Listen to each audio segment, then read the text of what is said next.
Bonsoir Jean-Luc Mélenchon, merci d'être en direct avec nous ce soir sur BFM TV. Je rappelle que vous êtes député de Marseille. Il y a une très grande émotion dans toute la ville et vous avez tenu à être sur place. Oui, parce que d'abord c'est ma circonscription, mais peu importe, ça n'a pas d'importance ce détail. C'est une commotion terrifiante parce que l'habitat insalubre est très courant dans Marseille, et pas d'ailleurs que dans Marseille, je m'empresse de vous le dire, parce que sinon on pourrait croire que c'est une espèce de particularité folklorique locale. On compte 3 millions de logements insalubres dans le pays, et 400 000 d'entre eux présentent des travers extrêmement graves qui les rendent menaçants pour ceux qui les occupent. Et ici à Marseille, la population n'est pas aussi ghettoisée que dans d'autres villes de France. C'est-à-dire que vous avez des quartiers pauvres en plein milieu du centre-ville. Vous avez, bref, une répartition de la population qui est assez diverse. Et là, nous sommes dans un quartier traditionnel de Marseille, qui est un quartier de pauvres. Ce sont les maisons des pauvres qui se sont écroulées. Et il ne faut pas raconter d'histoire. Ce sont des maisons de pauvres qui se sont écroulées sur des pauvres. Et toute la journée, il y a eu une sorte de, peut-être d'ambiguïté ou de confusion. Parce que voyez-vous, il y a donc, comme vous l'avez très bien décrit, le numéro 63 qui était en quelque sorte condamné, qui appartenait à la ville de Marseille, et le numéro 65 mitoyen, qui lui avait été déclaré commode, enfin ça pouvait continuer. Et ça a été déclaré viable il n'y a même pas 10 jours par des experts qui étaient venus. Or c'est celui-ci qui est tombé le premier et qui a entraîné l'autre dans sa chute. Si bien que la probabilité est extrêmement forte qu'il y ait des gens dans les décombres. Et les gens qui étaient là n'étaient pas des squatteurs. C'était des gens qui payaient un loyer. Et qui payaient d'ailleurs un loyer plutôt cher, si on veut bien regarder le type d'appartement dans lequel ils habitaient. Alors je comprends qu'il y a un certain nombre de gens aujourd'hui qui se sentent mal, notamment parmi les marchands de sommeil, parce que tout ça va se terminer au pénal.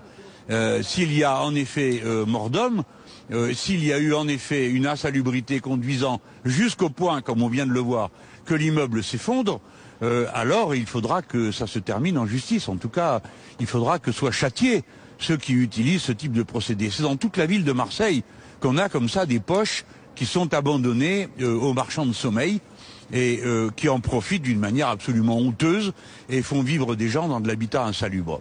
Alors, vous évoquez les marchands de sommeil à l'instant, mais il y a aussi peut-être la responsabilité, j'allais dire, administrative ou politique, la municipalité, les gouvernements successifs depuis toutes ces années.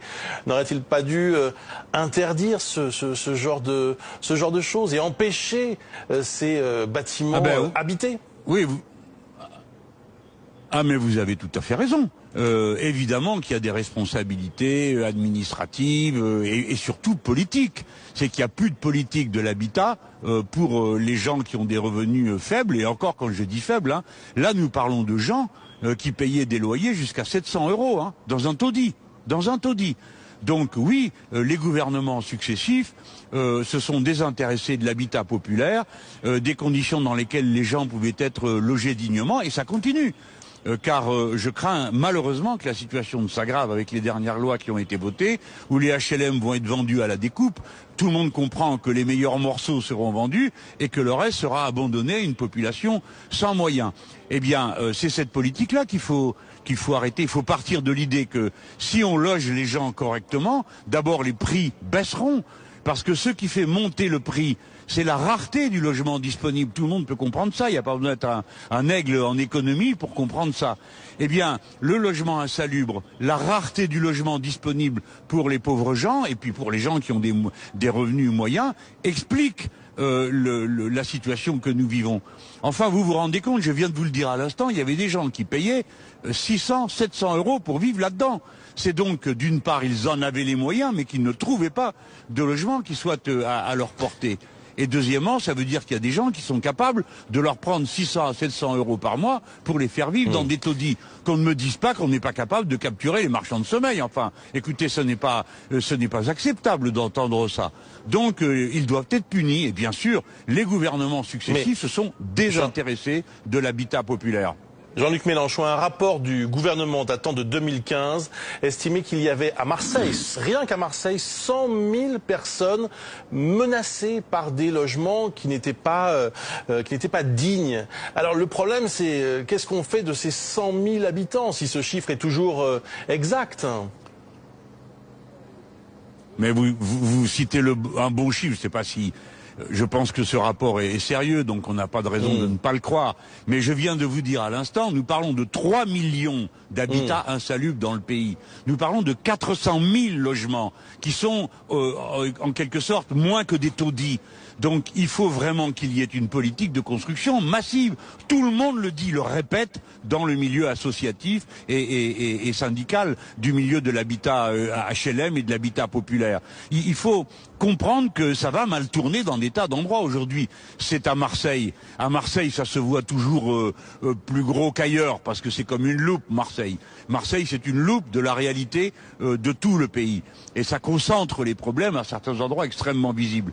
Mais je vous le redis, ce que vous venez de voir là existe ailleurs dans le pays. Et évidemment, à Marseille particulièrement, vous citez le chiffre de 100 000 personnes, je veux bien vous croire parce que certains quartiers sont vraiment dans un état qui est à peine racontable.